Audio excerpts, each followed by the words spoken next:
तो स्वागत है सारे मेरे बहन भाइयों का आपके अपने परिवार फार्मर्स लो में एक महत्वपूर्ण सेशन के साथ, जो कि आपके एग्रीकल्चर का सबसे छोटा पार्ट है, पर वेटेज में मार्क्स वेटेज की अगर बात करें तो बहुत बड़ा पार्ट है, उनके बराबर पार्ट है।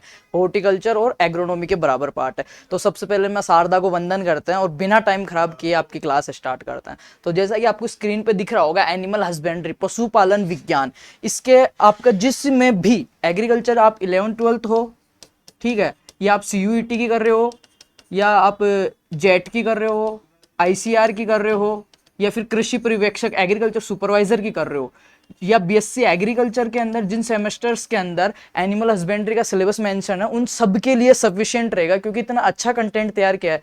देखो एक चीज बताऊं मैं, कंटेंट की नाम आते एक चीज याद आती है कि बाजार में है ना, आपके पास कंटेंट की कोई कमी नहीं है। इतनी हैंड बुक्स है, थ्योरेटिकल बुक्स हैं, शॉर्ट ऑब्जेक्टिव बुक्स है, तो कंटेंट की कोई कमी नहीं है। बात होती है टीचर, अच्छा टीचर क्या होता है, कंटेंट सबके पास है, बच्चों के पास भी खूब कंटेंट है, कंटेंट की कोई कमी नहीं है। बट अच्छा टीचर क्या होता है, उस कंटेंट में आपका इंटरेस्ट जगाए, आपको सिखाए, यहाँ के याद कराए। लिखे हुए मैटर की तो कमी नहीं है, ऐसे गोदामें भरी है किताबों की, तो उनसे अपने को मतलब नहीं है। अपने को क्या है, यहाँ के यहीं किताब आपके, अगर आपने खोल रखी है कॉपी पेन, तो उसको बंद कर लो, दिमाग को खोल लो, यहीं की यहीं याद कराने वाला हूँ।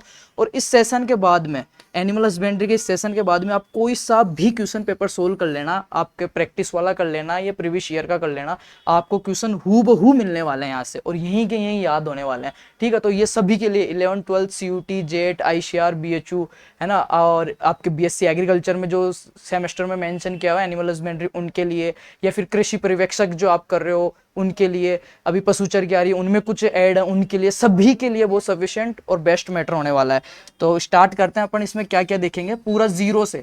ऐसे समझ के पढ़ा रहा हूं मैं आज की, जैसे कोई 10th पास करके बच्चा 11th में आता है, एग्रीकल्चर स्ट्रीम चूज करता है ना, उसको शुरू से कि होता क्या है। ठीक है, तो स्टार्ट करते हैं अपन।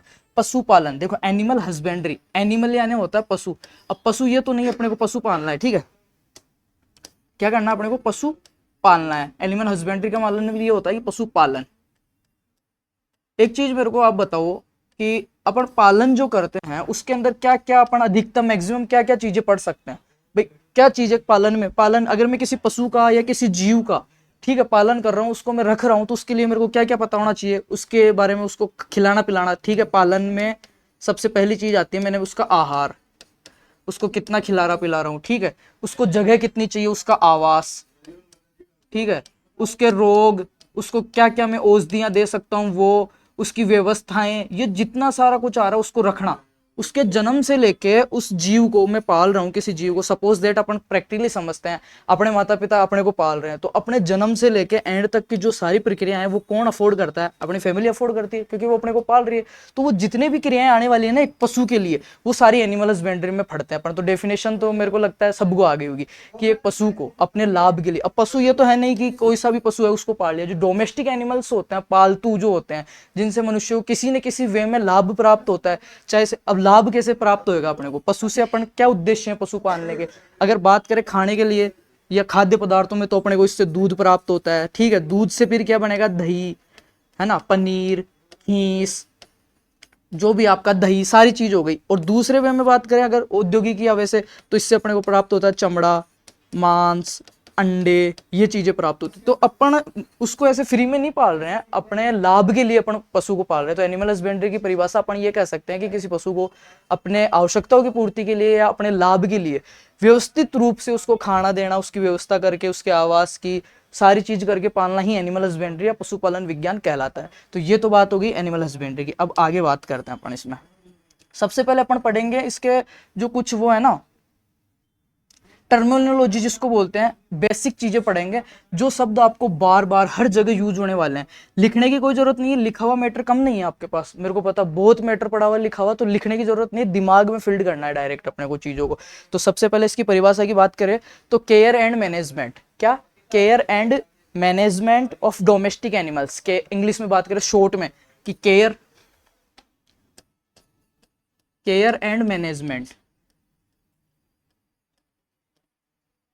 Care and management of domestic peoples, किसके लिए, for economic purpose, economic purpose के लिए जो डोमेस्टिक एनिमल्स है, पालतू प्राणी है, उनकी केयर करना, देख रेख करना, और उनका व्यवस्था करना ही क्या कहलाता है, एनिमल हस्बेंड्री कहलाता है। शॉर्ट में ये परिभाषा हो गई इसकी। नेक्स्ट डेफिनेशन मेरे को लगता है कि सबकी क्लियर है कि care and management of domestic animals for economic purpose. Wait एक सेकेंड।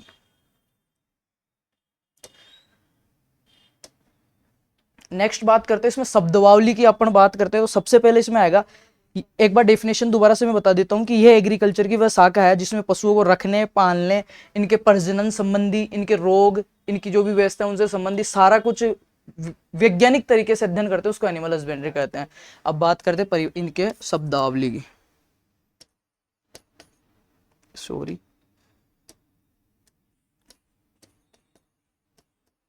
देखो क्लास का सेशन है ना अपना थोड़ा सा बड़ा हो सकता है, पर इस सेशन को बिल्कुल भी स्किप ना करें, एंड तक देखें। एंड में कुछ चीजें आपको मैं बताऊंगा, जिसने एंड तक क्लास देखी उसको समझ में भी आएगा, और मुझे नहीं लगता कहीं और से आपको जरूरत पड़ेगी कुछ देखने के लिए एनिमल हस्बेंड्री के लिए। अगर आप कोई टेस्ट सीरीज ज्वाइन कर रहे हो या कुछ भी ज्वाइन कर रहे हो, उससे पहले एक बार इस सेशन को देख लो, फिर वो टेस्ट सीरीज ज्वाइन करो। मैं कसम से कह रहा हूँ 100 नहीं 80 प्लस क्वेश्चन है ना आपके, इसमें से ऐसे हूबहू आपको मिल जाएंगे, क्योंकि कंटेंट ही ऐसा तैयार किया हुआ है। ठीक है, तो बात कर लेते हैं अपन शब्दावली की, टाइम खराब ना करते हुए। सबसे पहला शब्द है इसमें चयन।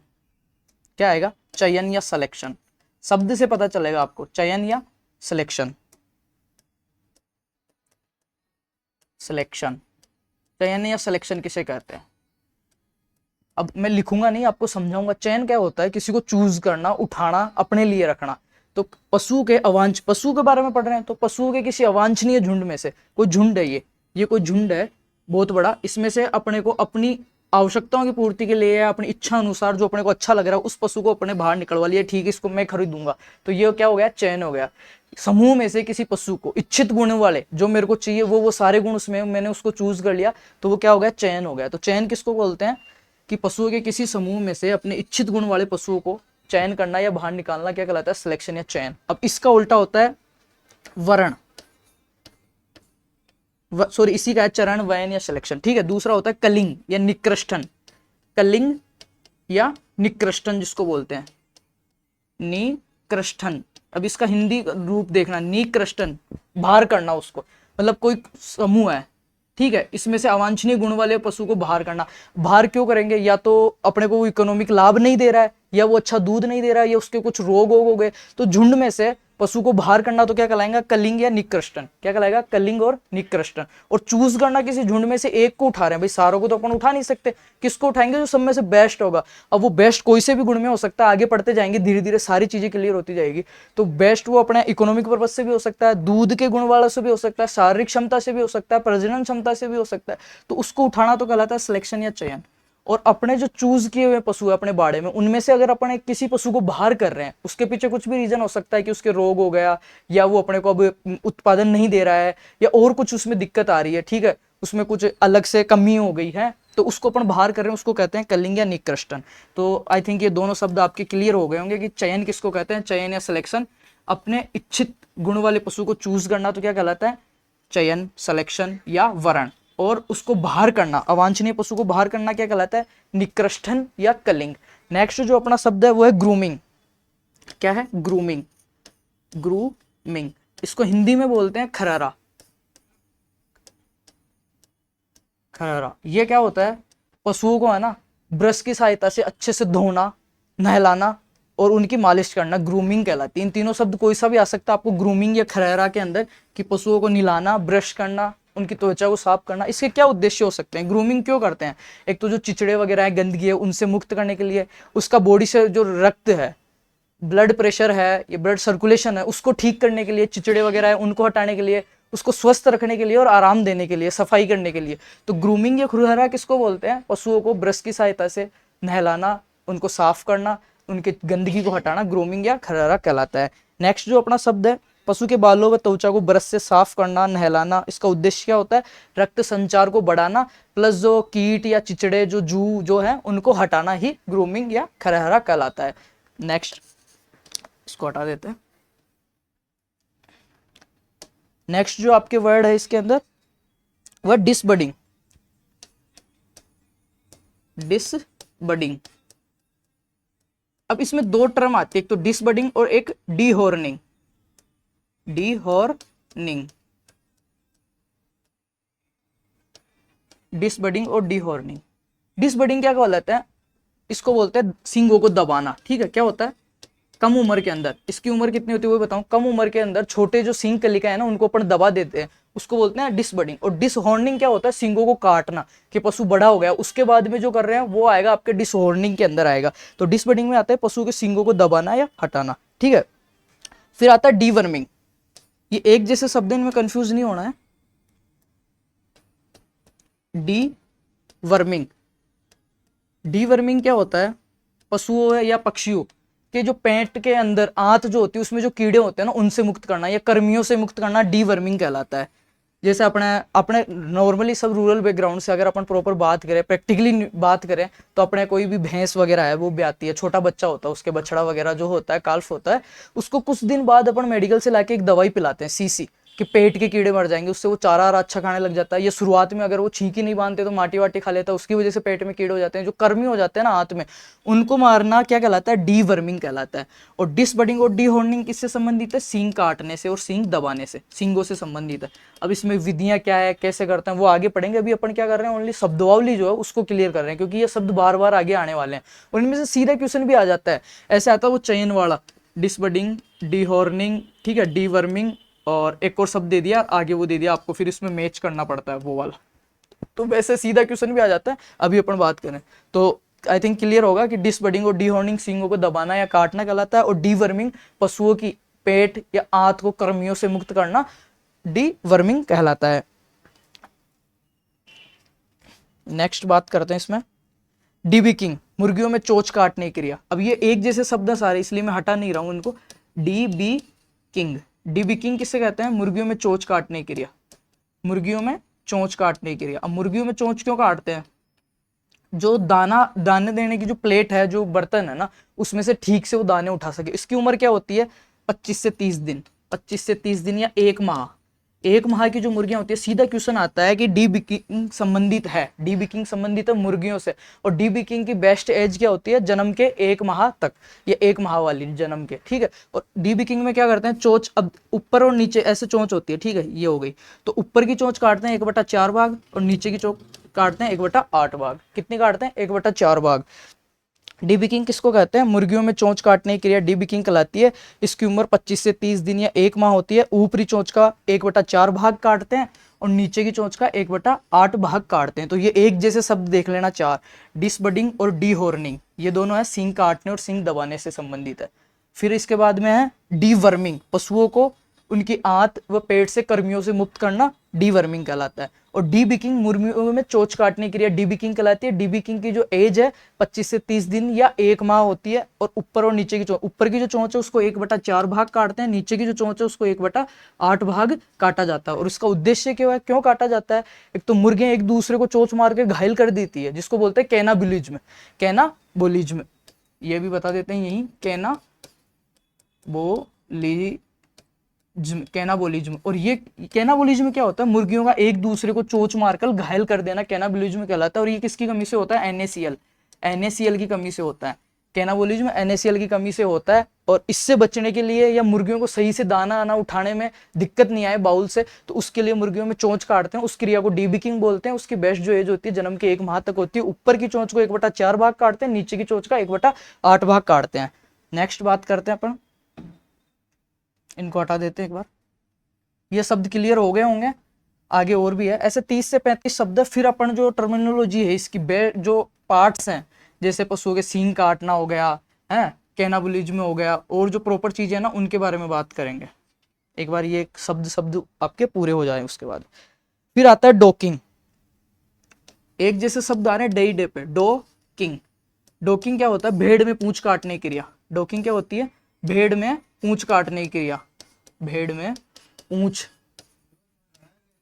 पूंछ काटने की क्रिया क्या कहलाती है? डॉकिंग कहलाती है। और डॉकिंग की जो उम्र है वो कितनी होती है? जन्म से 1 से 2 सप्ताह की, 1 से 2 सप्ताह की। ये क्वेश्चन आता है सुपरवाइजर वगैरह में, जेट में, इनमें सीधा सा क्वेश्चन आता है। यहाँ से लाइन टू लाइन आपको मिलेंगे। आप पूरी क्लास देख के फीडबैक जरूर देना मेरे को कि डॉकिंग की उम्र कितनी होती है। और डॉकिंग क्या हो? भेड़ से संबंधित है डॉकिंग क्रिया, भेड़ में पूंछ काटने की क्रिया को डॉकिंग कहते हैं। और इसकी जो उम्र होती है जन्म के 1 से 2 सप्ताह तक होती है। इसके बाद में फलसिंग, फलसिंग, फलसिंग, फलसिंग किसे कहेंगे, ये भी भेड़ से ही संबंधित है। गर्भित जो भेड़ होती है आपकी, गर्भित भेड़ को अलग से जो आहार देते हैं, फलसिंग किसको बोलते हैं, गर्भित भेड़ को ब्याने से 3 से 4 सप्ताह पूर्व दिए जाने वाला जो विशेष आहार होता है या संतुलित आहार होता है उसको फलसिंग बोलते हैं। गर्भित भेड़ को ब्याने से 3 से 4 माह पूर्व, 3 से 4 माह पूर्व जो विशेष आहार दिया जाता है, स्पेशल जो फीड करवाया जाता है, दाना वगैरह एक्स्ट्रा चीजें, भाई एक तो नॉर्मल फीड करवाते हैं जिंदा रहने के लिए, एक उत्पादन लेने के लिए, पर जब गर्भित होती है तो उसको ज्यादा एनर्जी की जरूरत होती है क्योंकि दूसरा जीव उसके गर्भ में पल रहा होता है, मेमना वगैरह, तो उसके लिए फलसिंग किसको कहेंगे, भेड़ को, गर्भित भेड़ को ब्याने के 3 से 4 माह पूर्व जो विशेष आहार दिया जाता है उसको फलसिंग कहते हैं। नेक्स्ट बात करें, डोकिंग हो गया, भेड़ में पूंछ काटने की क्रिया, जिसकी उम्र कितनी होती है, 1 से 2 सप्ताह, भेड़ में पूंछ काटने की क्रिया डोकिंग। और फलसिंग, गर्भवती भेड़ को अलग से आहार देना फलसिंग कहलाता है। 3 से 4 माह पूर्व, ब्याने के 3 से 4 माह पूर्व जो अलग से आहार दिया जाता है उसको फलसिंग कहते हैं। नेक्स्ट जो अपना शब्द है वो है डाउन कवर, गर्भावस्था में ब्यात के 15 दिन पूर्व का अनुमानित समय, डाउन कवर, इसको समझना अच्छे से। डाउन कवर क्या होता है, गर्भावस्था के अंदर, गर्भावस्था के अंदर पशु के ब्याने से 15 से 20 दिन पूर्व का समय, जैसे ब्याने जो उम्र है गर्भावस्था की, गेस्टेशन पीरियड बोलते हैं, वो सबका अलग अलग है, किसी का 280 दिन है, किसी का 310 दिन है, तो वो जो लास्ट मंथ है ब्याने के 15 से 20 दिन पूर्व का जो समय होता है उसमें उसको विशेष ध्यान रखा जाता है, विशेष आहार दिया जाता है, देखभाल की जाती है, ठीक है, उस समय को क्या बोलते हैं, डाउन कवर। डाउन कवर कहेंगे पशुओं के अंदर ब्यात के 15 से 20 दिन पूर्व का समय, पशुओं में ब्यात के 15 से 20 दिन पूर्व का समय डाउन कवर कहलाता है। यह कह सकते हैं गर्भावस्था में अंतिम के 15 से 20 दिन डाउन कवर के नाम से जाने जाते हैं। नेक्स्ट जो अपने पास वर्ड है वो है गेस्टेशन पीरियड या गर्भकाल अवधि, गेस्टेशन पीरियड या गर्भकाल अवधि, इंग्लिश में गेस्टेशन पीरियड ऐसे बोल सकते हैं, गर्भकाल, एक सेकेंड, गर्भकाल अवधि,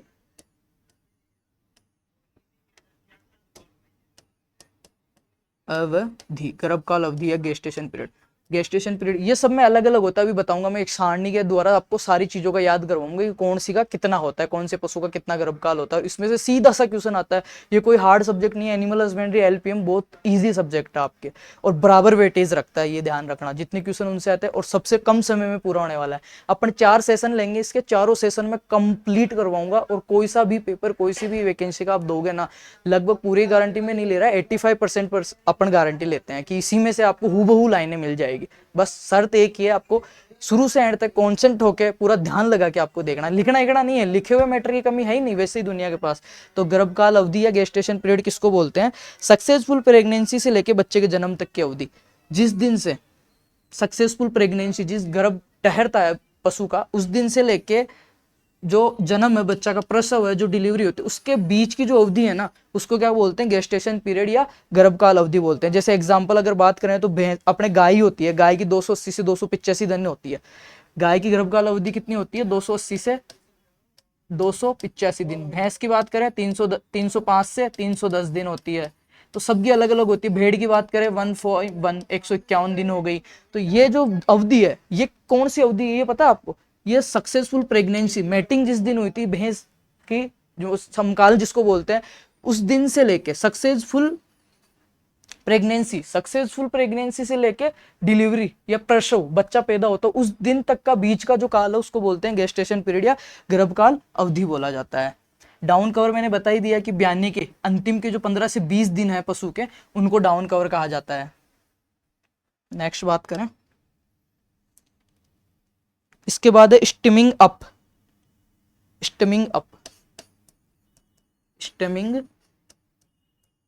अप, गर्भित पशु को, जो गर्भित पशु है उसमें कोई भी हो सकता है, गाय भी हो सकती है, भैंस भी हो सकती है आपके, गर्भित पशु को ब्याने के 6 महीने पूर्व, ब्याने के 6 महीने पूर्व जो विशेष आहार दिया जाता है, जैसे तेल वगैरह चालू कर दिया हमने, ठीक है, अलग से कुछ दाना डालना चालू कर दिया, दलिया डालना चालू कर दिया, उसको बोलते हैं स्टिमिंग अप।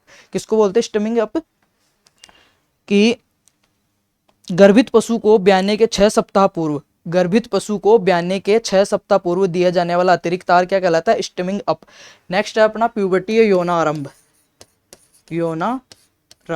यौन आरंभ उम्र किसे कहते हैं, प्यूबर्टी जिसको अपन बोल सकते हैं, यौन आरंभ उम्र क्या होती है, when animal sex organ get fully ready and develop, जब पशु के जो जननांग है, ठीक है, वो क्या होते हैं, पूर्ण विकसित हो जाते हैं और जनन के लिए मेटिंग के लिए पूर्णतः तैयार हो जाते हैं, रेडी हो जाते हैं, उस उम्र को क्या बोलते हैं, यौना आरंभ उम्र बोलते हैं। और ये सब में अलग अलग है यौना आरंभ उम्र कि कब से आपके मेटिंग वगैरह चालू हो जाती है, हीट में आना, पाली में आना जो बोलते हैं, वो प्रोसेस जब शुरू हो जाती है, पूरा जो उसका जननांग है, जो प्यूबर्टी जो ऑर्गन्स हैं वो क्या होते हैं, डेवलप हो जाते हैं, फुल्ली डेवलप और रेडी आगे के प्रोसेस के लिए, तो उसको बोलते हैं यौनारंभ। और सब में ये अलग अलग है, तो वो एक सारणी के माध्यम से मैं गर्भकाल अवधि, यौनारंभ उम्र, ये सारी चीज उसमें अपन एक साथ याद कर लेंगे विथ ट्रिक। अभी अपन ये देख ले तो होता क्या है, प्यूबर्टी या यौनारंभ, when animal sex organs fully ready and develop. फिर इसमें आते हैं heat period. Heat period, heat period, heat period को हिंदी में अगर अपन बात करें तो पाली में आना या हीट में आना जो बोलते हैं ना, पाली में आना या हीट में आना। तो इसका मतलब क्या होता है, in this period female animal wants to mating with male animal. इस पीरियड में क्या होता है, जो फीमेल एनिमल होती है, जो मादा पशु होती है, वो क्या मेल के साथ मेटिंग करने के लिए उत्सुक होती है, या बेस्ट टाइम होता है, उसको बोलते हैं हीट पीरियड या पाली में आना या मध्यकाल जो बोलते हैं, वो उसी को कहते हैं हीट पीरियड या पाली में आना। इस टाइम क्या होता है, दिस पीरियड, इस पीरियड के अंदर जो एनिमल जो है, मादा एनिमल जो है, फीमेल एनिमल है, वो क्या होती है, मेटिंग के लिए, मेल एनिमल से मेटिंग के लिए पूर्णतः रेडी रहती है, उसको बोलते हैं हीट पीरियड। रिपीट कर देता हूं मैं एक बार, हीट पीरियड या पाली में आना, या एस्ट्रस इसको बोलते हैं अपन। In this period female animal wants, वो क्या चाहते हैं, female animal wants to mating with male animal. इसके बाद में केपोनाइजेशन या बदियाकरण। केपोनाइजेशन या बदियाकरण, इन शब्दों में समझने का इतना खास नहीं है, बस एक बार थोड़ा ध्यान से अगर आप देखते हो ना कि हाँ किस चीज को क्या कह रहे हैं, तो आपको ये लंबे टाइम याद रहेंगे। और ऐसा सारी चीजें एनिमल हस्बेंड्री सब किसानों के सब समझते हैं इन चीजों को। नेक्स्ट अपना क्या है, केपोनाइजेशन। केपोनाइजेशन, केपोनाइजेशन और बधियाकरण। बधियाकरण, बधियाकरण हिंदी में अगर शब्द को आप थोड़ा सा फोकस करते हो, इसका संधि विच्छेद करते हो कि शब्द कहना क्या चाह रहा है, तो कुछ तो अपने टर्मिनोलॉजी में ऐसे शब्द जिनकी आपको किताब से डेफिनेशन पढ़ने की जरूरत नहीं है, क्योंकि अपने दैनिक जीवन में इतने ये चलन में है शब्द के, अपने को ऐसे ही समझ में आते हैं। तो केपोनाइजेशन या बधियाकरण अपन किसको कहेंगे कि मुर्गे में प्रजनन क्षमता को, केपोनाइजेशन की बात कर रहे हैं, मुर्गे में प्रजनन क्षमता को समाप्त कर देना। नर मुर्गे के अंदर, जो नर मुर्गा है उसके अंदर जो उसकी प्रजनन क्षमता है उसको समाप्त कर देना केपोनाइजेशन कहलाता है। और बदियाकृत जो मुर्गा है वो क्या कहलाता है, केपन। केपन किसको कहेंगे, जो बदियाकृत मुर्गा है, ये कोई मुर्गा है, ठीक है, नर मुर्गा है, इसमें जो नर जनन क्षमता है उसको अपन खत्म कर देते हैं, उस क्रिया को क्या बोलेंगे, केपोनाइजेशन या बदियाकरण। और बदियाकरण करने के बाद जो मुर्गा है उसको क्या बोलेंगे अपन, केपन। क्या बोलेंगे, केपन। तो बदियाकरण या केपोनाइजेशन उसको कहते हैं मुर्गे में प्रजनन क्षमता समाप्त करना, बधियाकरण कहलाती है। और बधियाकृत मुर्गा केपन कहलाता है। इसको भाई बधियाकृत कर तो रहे हैं, पर इसका उद्देश्य क्या है, क्यों कर रहे हैं, कुछ जो भी अपन काम आप क्लास ले रहे हो इसके पीछे भी आपका उद्देश्य है, मैं आपको पढ़ा रहा हूँ इसके पीछे मेरा उद्देश्य है कि मेरे को क्या करना है। आप क्लास ले रहे हो, टाइम वेस्ट कर रहे हो, नेट खर्च कर रहे हो, तो उसके पीछे उद्देश्य है कि आपको आपकी तैयारी करनी है, या जिस पोस्ट के लिए, जिस एग्जाम के लिए आप प्रिपरेशन कर रहे हो उसमें आपको पास होना है। हर चीज का कारण होता है, और जब तक कारण अपने को मालूम नहीं है ना भाई इस चीज का कारण क्या है, मैं क्यों कर रहा हूँ, तब तक कोई मतलब भी नहीं है, उसमें बहुत कम चांसेस बनते हैं आपको सक्सेस होने के। तो बात मुर्गे पे आती है कि केपोनाइजेशन तो कर रहे हैं, और केपोनाइजेशन करने के बाद मुर्गे को केपन बोल रहे हैं, पर क्यों कर रहे हैं, उद्देश्य क्या है। तो जब उसकी नर क्षमता खत्म कर देते हैं ना, तो उसका जो भार है, शरीर है, पूरा जो एनर्जी है वो उसकी वृद्धि की ओर जाती है, उसकी शारीरिक वृद्धि अधिक होती है, तो उसमें मांस वगैरह अधिक मिलता है। और मुर्गे को अपन मांस के लिए ही तो पालते हैं, तो उससे अधिक उत्पादन लेने के लिए उसको केपोनाइजेशन कर देते हैं, जिससे उसकी जननांगों में जो एनर्जी होती है, जो जनन वाली एनर्जी होती है, वो सारी किसमें, उसकी जो शारीरिक है उसमें लग जाती है, शारीरिक वृद्धि में लग जाती है, तो उसका शरीर हट्टा कट्टा होता है, मुर्गा अच्छा बनता है और ज्यादा मांस उत्पादन अपने को देता है। केपोनाइजेशन का उद्देश्य ये अधिक मांस व गुणवत्ता युक्त उत्पादन लेना। और डाई इथाइल सिस्टिल वेस्टोल हार्मोन होता है। क्या हार्मोन यूज करते हैं इसके लिए, डाई इथाइल, ये याद रखना, नोट लगा के लिख लेना, di ethyl सिस्टिल, di ethyl सिस्टिल वेस्ट्रोल hormone, oestrol hormone, diethylstilbestrol hormone. ये किस काम में आता है, मुर्गे को बधियाकरण करने के काम में आता है, क्योंकि ये एक मुख्य फीमेल हार्मोन है। आई थिंक केपोनाइजेशन आपको बहुत अच्छे से समझ में आ गया होगा भाई क्यों करते हैं, और बधियाकृत मुर्गे को केपन कहते हैं, और किससे करते हैं, डाइथाइल सिस्टिल वेस्टोल हार्मोन से किया जाता है। नेक्स्ट अपना जो इसमें वर्ड है वो देखते हैं, अंडाशय अपनयन या स्पेइंग। अंडाशय, अंडाशय अपनयन, अपनयन या स्पेइंग। स्पेइंग, स्पेइंग किसको बोलते हैं? मादा के अंदर, मादा जो मुर्गियां हैं, मादा मुर्गियों के अंदर अंडाशय को निकाल देना क्या कहलाता है? अंडाशय अपनयन या स्पेइंग कहलाता है। अंडाशय मुर्गों के अंदर तो क्या कहला रहा था? केपोनाइजेशन या बधियाकरण नर के अंदर, और मादा में क्या कहलाएगा? अंडाशय अपनयन या स्पेइंग कहलाएगा। अंडाशय को कि वो मादा मां ना बन सके, अंडाशय अपनयन कर देना, उसका अंडाशय को बाहर कर देना ही क्या कहलाता है? अंडाशय अपनयन। इसके बाद में आता है आपके कास्ट्रेशन। ये अलग चीज है कास्ट्रेशन, देखना कास्ट्रेशन।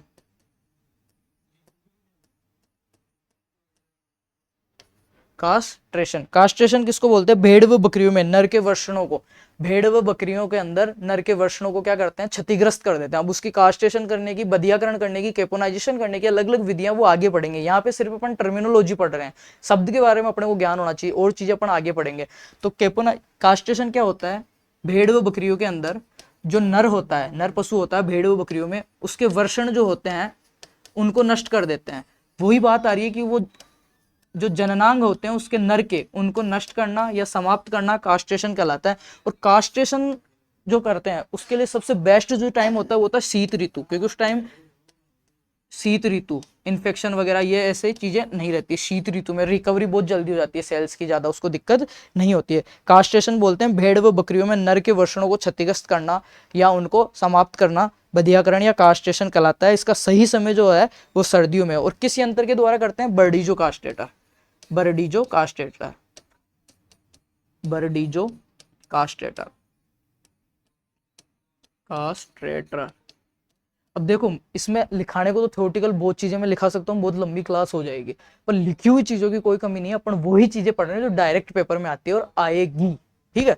तो कास्ट्रेशन समझेंगे, तीन चीज पढ़ने हैं हमने, जनन से संबंधित तीन चीज ही आई है अपने सामने। कौन कौन सी? सॉरी, पहले आइए केपोनाइजेशन या बधियाकरण, कि मुर्गे के अंदर, नर मुर्गे के अंदर उसकी जननांग क्षमता या उसकी जो जनन क्षमता उसको समाप्त करना। उसके उद्देश्य क्या था? अधिक उत्पाद, गुणवत्ता युक्त और अधिक मांस लेना अपने को केपोनाइजेशन का उद्देश्य था। और बधियाकृत मुर्गे को केपन कह रहे थे। डाईइथाइल सिस्टिलवेस्टल हार्मोन से अपन उसको बधियाकृत कर रहे थे, जो कि एक मुख्य मादा हार्मोन है। उसके बाद में आता है नर मुर्गे का हो गया केपोनाइजेशन, केपन, बधियाकरण। फिर आते हैं मादा मुर्गी, अंडाशय अपनयन या स्पेइंग, उसके अंडाशय को बाहर करना, अंडाशय अपनयन। फिर आता है भेड़ व बकरियों में, भेड़ व बकरियों में कहते हैं कास्ट्रेशन, भेड़ व बकरियों में उनके वृषणों को नष्ट कर देना या समाप्त कर देना क्या कहलाता है? कास्ट्रेशन कहलाता है। और इसके लिए जो बेस्ट टाइम जो होता है वो होता है शीत ऋतु, और जो बेस्ट यंत्र है वो बर्डीजो कास्ट्रेटर। यहाँ से सीधे क्वेश्चन आते हैं, तो हम सीधा सीधा पढ़ रहे हैं इसको, आगे देखते हैं। अब जो टॉपिक जब आएंगे ना उनमें आएगा पढ़ने का मजा। यहाँ पे समझने की चीजें थोड़ी कम है, मैं कोशिश कर रहा हूँ फिर भी आपका क्लास में क्लियर हो, बाकी मेरे को आप बता देना एक बार। इसके बाद में आपके आएगा कैनाबिलिज्म, जो मैंने आपको बता दिया कि मुर्गियों में, पक्षियों में एक दूसरे को चोंच मारकर घायल करना कैनाबिलिज्म कहलाता है, और कैनाबिलिज्म NaCl की कमी से होता है। उसके बाद में आता है कास्टिंग। कास्टिंग, कास्टिंग क्या होता है? पशुओं को जमीन पे गिराना, पशुओं को अपने नियंत्रण में लेके जमीन पे गिराना, जमीन पर गिराना। अब जमीन पे क्यों गिराएंगे? उसके पीछे भी वजह हो सकती है, वाई, क्यों कि एक पशु है सीधा सीधा खड़ा है, अपने को क्या उधम आ रहे हैं कि उसको अपन जमीन पे गिराना पड़ गया। तो जमीन पे गिराने की भी वजह होती है। क्या क्या हो सकता है जमीन पे?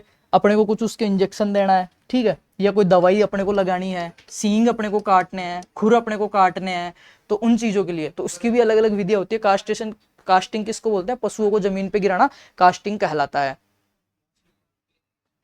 नेक्स्ट, उद्देश्य दवाई देना, सुई, खुर काटना। सी नोट, हमेशा दाईं ओर गिराया जाता है, धरती के दाईं ओर गिराया जाता है। पशु को जो गिराएंगे ना वो किस साइड गिराएंगे? दाईं ओर। बाईं ओर क्यों नहीं गिराएंगे? क्योंकि बाईं ओर उनका जो पेट होता है, और पेट का सबसे बड़ा हिस्सा रुमेन जो होता है वो होता है। अगर वो दब जाएगा किसी वजह से रुमेन, तो आफरा आने की संभावना रहती है। ये बहुत इंपॉर्टेंट क्वेश्चन है कि जब पशु को गिराते हैं तो किस साइड गिराते हैं? तो दाईं ओर गिराते हैं। बाईं ओर क्यों नहीं गिराते हैं? क्योंकि बाईं ओर क्या होता है? उसका आमाशय होता है, रुमेन होता है, जिसकी वजह से आफरा आने की संभावना उसमें रहती है। नेक्स्ट बात करते हैं,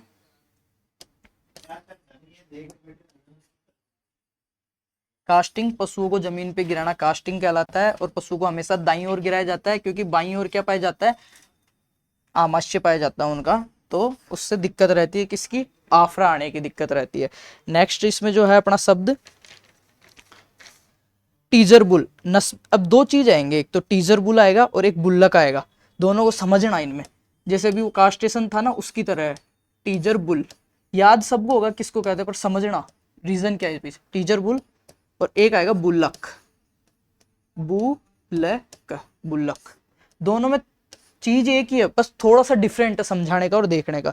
टीजर बुल किसको कहते हैं, नसबंदी कृत नर सांड को, नसबंदी कृत, नसबंदी, अपन जिसको कह सकते हैं ऑपरेशन नसबंदी कृत, कि उसके सारा सिस्टम है, ठीक है, जनन अंग उसमें पाए जाते हैं, उसमें प्रोसेस भी होती है, पर क्या होता है जो स्पर्म है, सीमेन है, वो नहीं निकलता।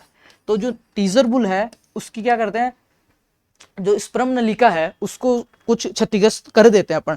तो टीजर बुल किसको कहेंगे, नसबंदी कृत नर या सांड को टीजर बुल कहते हैं। इसकी किस लिए यूज करते हैं कि मादा में मध्यकाल की पहचान के हेतु, इसका मादा में मध्यकाल जो हीट पीरियड आता है ना उसकी पहचान के लिए टीजर बुल का यूज किया जाता है। ये लाइन सीधी सीधी आती है। और क्यों यूज किया जाता है, इस बुल्लक का क्यों नहीं किया जाता, बुल्लक में जो है इसमें तो जो अपने वर्षण जो होते हैं नर के अंदर जनन कोशिकाएं उनको ही हटा दी जाती है, तो इसको पता ही नहीं रहता। जो ये टीजर बुल है उसमें किया जाता है नसबंदीकरण, स्पर्म वगैरह जो बनते हैं ना वो बनते तो हैं, पर वो जब सलियन जो इनका होता है, मेटिंग जब करवाते हो तो वो उनको छोड़ नहीं पाता है वहां पे अंडाशय में, तो उसकी वजह से क्या गर्भाधारण ठहरता नहीं है, पर पहचान अपने को हो जाती है। पशुओं के अंदर ये एक विशेष प्रकार का सेंसर होता है, हार्मोन होता है, ये अपन कह सकते हैं कि उसको जो नर है उसको अगर आप छोड़ोगे तो वो कौन सी मादा हीट में उसकी पहचान कर लेता है, तो उसके लिए किया जाता है नसबंदीकृत जो नर है, नसबंदीकृत नर को टीजर बुल कहा जाता है। और टीजर बुल का किस में यूज होता है, मादा हीट में है या नहीं मध्यकाल की पहचान के लिए।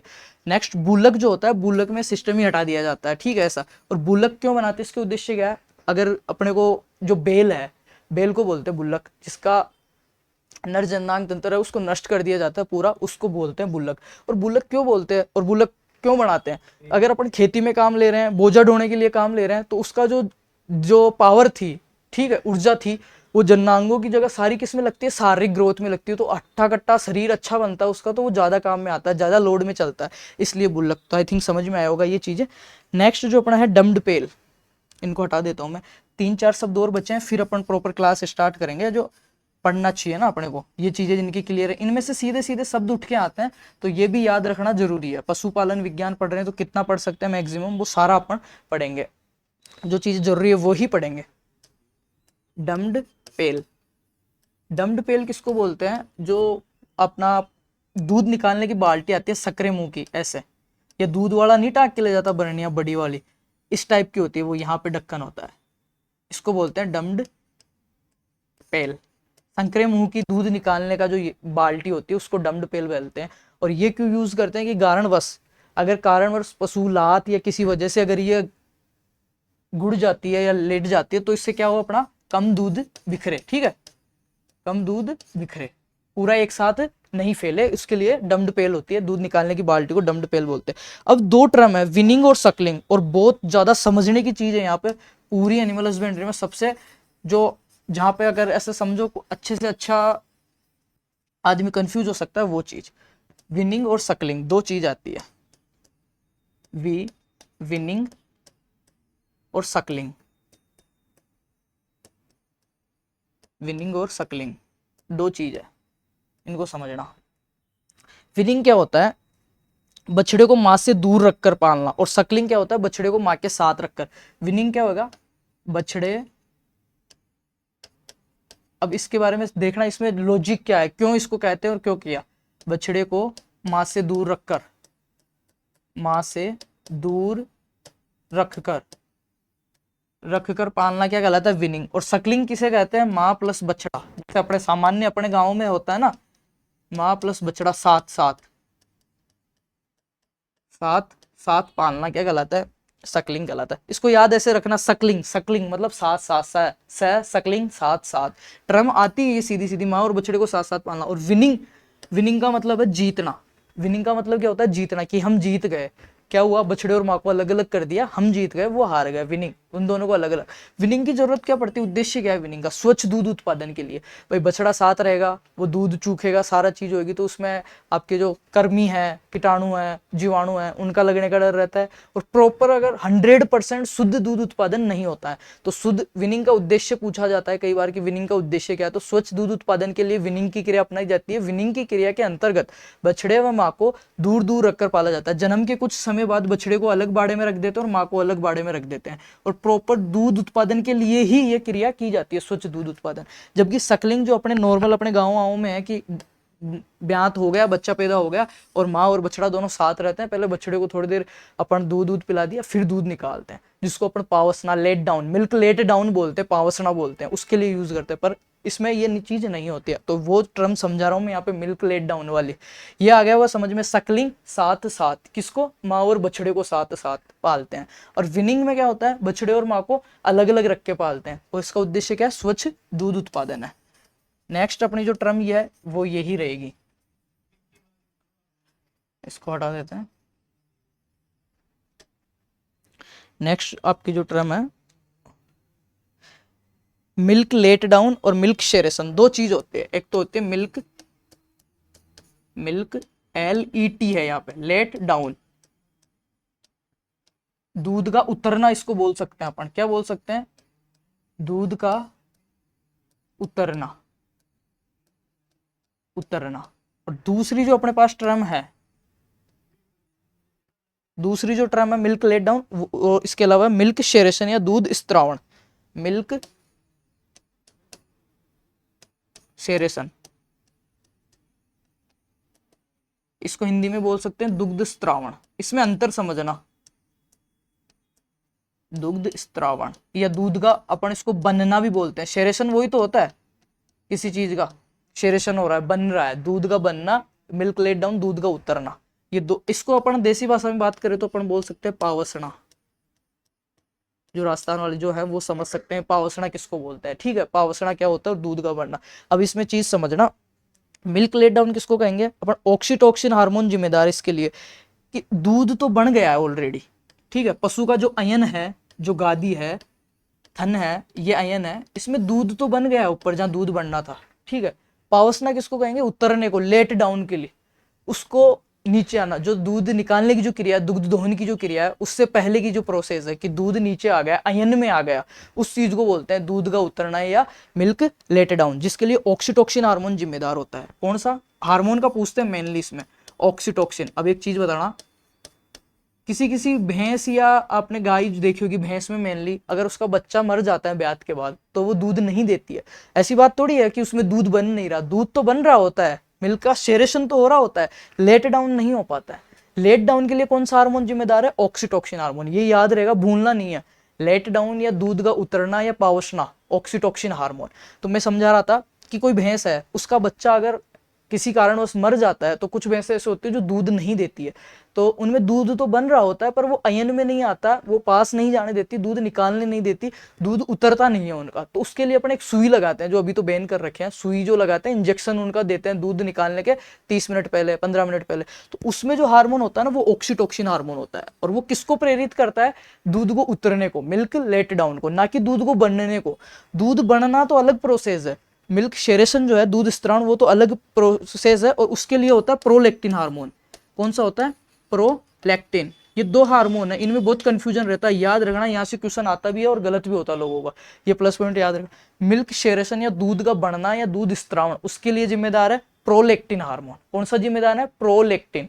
और दूध उतरना या पावसना के लिए ऑक्सीटोसिन। ऐसे याद रखना, जो अपन सुई लगाते हैं ना भैंसों के, उसमें ऑक्सीटोसिन हार्मोन होता है। और जो कैल्शियम की पीपियां अपन खिलाते हैं ब्याने के बाद, उनको कभी गौर करके देखना, घर पे जो डेयरी से लाते हैं, सरस सेंटर से अपन कैल्शियम वगैरह या और चीजें कुछ दूध बढ़ाने के लिए जो पाउडर वगैरह अपन देते हैं ना, उसमें होता है प्रोलैक्टिन हार्मोन को प्रेरित करने वाली चीजें होती है। क्यों, उससे दूध बनेगा, बनने की क्रिया, प्रोसेस, ठीक है, सेरेशन की, दूध स्त्रावण, वो चीज बढ़ेगी, उसको बोलते हैं मिल्क शेरेशन। प्रोलैक्टिन हार्मोन जिम्मेदार होता है, और दूध का उतरना, लेट डाउन या पावसना, उसके लिए ऑक्सीटोसिन हार्मोन जिम्मेदार होता है। और जो ऑक्सीटोसिन हार्मोन होता है ना, वो पश्च पीयूष ग्रंथि से स्रावित होता है। किससे होता है, पश्च पीयूष ग्रंथि, पीछे की जो पश्च पीयूष ग्रंथि, पीयूष ग्रंथि, इसमें सीधा क्वेश्चन आपको ऐसे मिल सकता है कि मिल्क लेट डाउन या दूध उतरना या पावसना किससे संबंधित है या इसका कौन कंट्रोल करता है, तो पश्च पीयूष ग्रंथि आपको मिल सकता है, ऑक्सीटोक्सिन हार्मोन आपको मिल सकता है। नेक्स्ट है कि मिल्क सेरेशन, तो इसमें आपको प्रोलैक्टिन हार्मोन याद रखना है। एक और चीज इसमें आती है कि दूध को वापस चढ़ने के लिए कई बार ऐसा होता है कि भैंस अपने मिल्क लेट डाउन की प्रक्रिया हो गई, देसी भाषा में बात करें पावसड़ा, वो हो गया, उसके बावजूद अगर भैंस आपकी चिमक जाती है, कुछ ऐसा हो जाता है तो दूध नहीं देती है, तो दूध वापस चढ़ जाता है, दूध वापस चढ़ जाता है, तो उसको क्या बोलते हैं, उसके लिए कौन सा हार्मोन है, एड्रेनिल। एड्रेनिल एड्रेनिल हार्मोन किसके लिए उत्तरदायी होते हैं, दूध को वापस चढ़ाने के लिए, दूध वापस चढ़ने के लिए एड्रेनिल हार्मोन जिम्मेदार होता है। ये चार कॉन्सेप्ट क्लियर होना चाहिए कि उतरना या पावसना या लेट डाउन। ऑक्सीटोक्सिन हार्मोन किससे नियंत्रित होता है, पश्च पीयूष ग्रंथि से नियंत्रित होता है। उसके बाद में आपके मिल्क सेरेशन या दूध का बढ़ना, प्रोलैक्टिन हार्मोन। नेक्स्ट इनके आगे देखते हैं, ये आपके जो शब्द हैं वो खत्म होने वाले हैं, उसके बाद में अपन प्रॉपर टॉपिक स्टार्ट करने वाले हैं, इसके अंदर एनिमल हस्बेंड्री का टॉपिक स्टार्ट करने वाले हैं। पश्च पीयूष ग्रंथि, oxytocin hormone milk let down के लिए जरूरी होता है, और दूध बनने के लिए, दूध का जो निर्माण होता है मिल्क सेरेशन, उसके लिए प्रोलैक्टिन हार्मोन जिम्मेदार होता है। जो कैल्शियम के डिब्बे वगैरह अपन फीड जो खिलाते हैं वो प्रोलैक्टिन हार्मोन को प्रेरित करता है, जबकि जो सुई वगैरह देते हैं पाउसने के लिए उसमें ऑक्सीटोक्सिन हार्मोन होता है, ये चीज भूलना नहीं है। नेक्स्ट शब्द है अपने पास बॉयलर। क्या है, बॉयलर।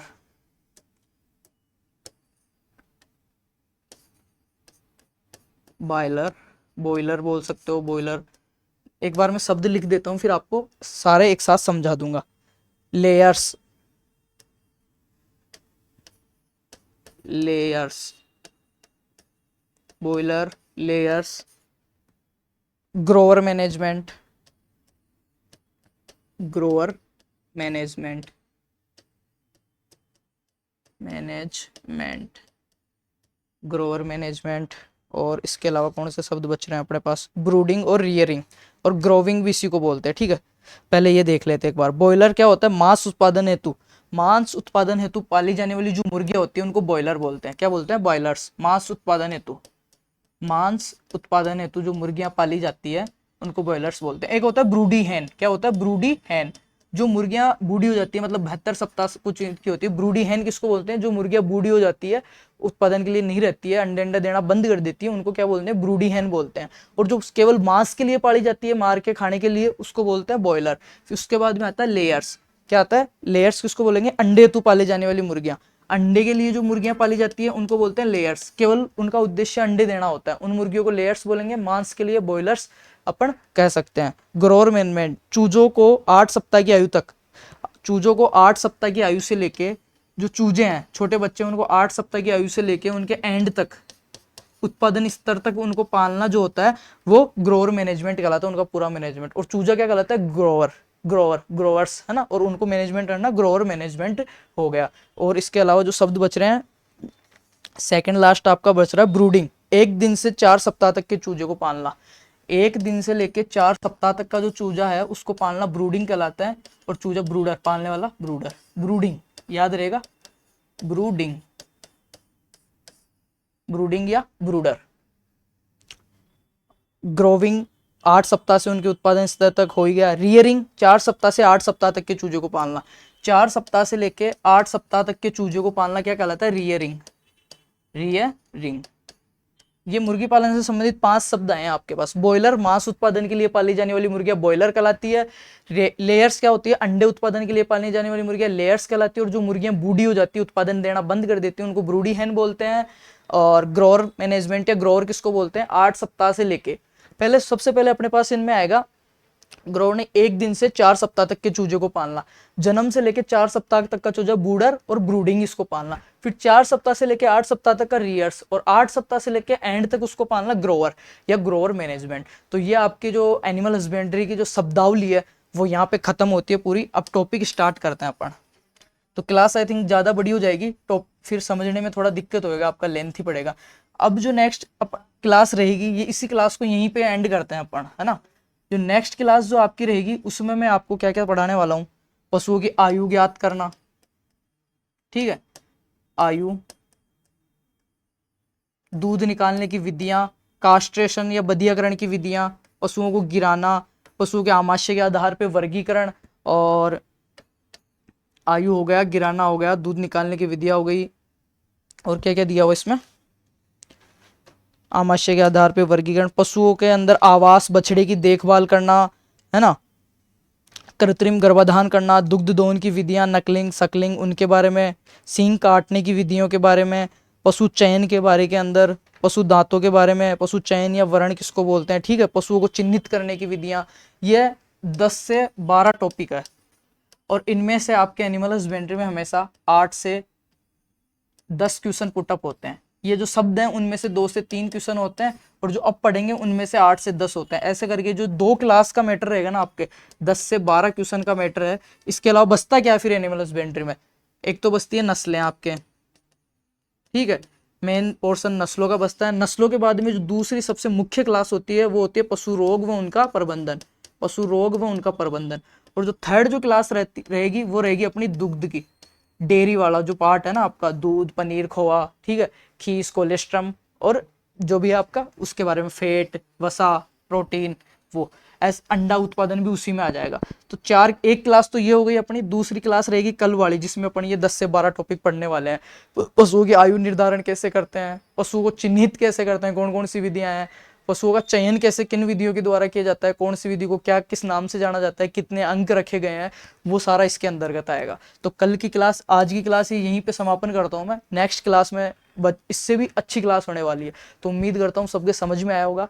ऐसे करके हम ये जो सीरीज चलाएं उसमें केवल 4 से 5 क्लास में आपकी पूरी एनिमल हस्बेंड्री का लिखाऊंगा मैं, नहीं, आपको अच्छे से अच्छा कंटेंट प्रोवाइड करवा के कि ज़्यादा से ज़्यादा क्वेश्चन आपके उसमें से पुटअप हो, और आपके बेसिक्स जो क्लियर रहे, कहीं से भी आप आगे पढ़ें और डीपली पढ़ें, और एडवांस अगर आप पढ़ना चाहें तो आपको दिक्कत नहीं हो, क्योंकि आपका बेसिक क्लियर रहे। तो करेंगे 5 क्लास के अंदर पूरी एनिमल हस्बेंड्री। तो उम्मीद करता हूँ सबके समझ में आएगा। जितने मेरे बहन भाई हैं जो अब चैनल के पेज पर नए हैं, चैनल के पेज को सब्सक्राइब कर लो और बेल आइकन प्रेस कर लो, ताकि आगे भी क्लासेस मिलती रहे। इसी प्रकार हम सीरीज स्टार्ट करेंगे हॉर्टिकल्चर और एग्रोनॉमी की, प्लस जितने भी एग्रीकल्चर वाले आपके सहपाठी हैं, चाहे वो 11वीं 12वीं कृषि पर्यवेक्षक, BSc agriculture, CUET, ICAR JET, किसी की भी प्रिपरेशन कर रहा है XYZ, जहाँ पे एनिमल हस्बेंड्री का सिलेबस मेंशन होता है, तो उनके साथ शेयर करें, इतना सा सपोर्ट करें। बाकी क्लासेस वगैरह सब फ्री ऑफ कॉस्ट है। आपका प्यार, थैंक यू सो मच, धन्यवाद।